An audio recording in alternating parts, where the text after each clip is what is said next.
And it's just all about appreciation, guys.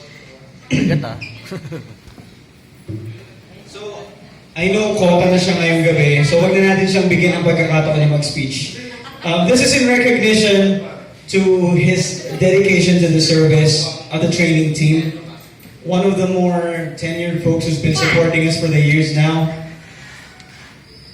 Julio Cesar Adams.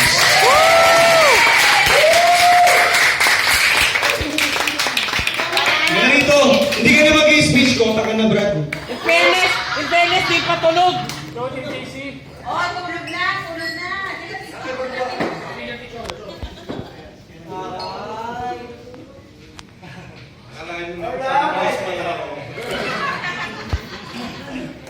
Thanks.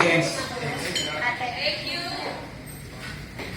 And Order ka bang in light of the same spirit, we also would like to commend this next person.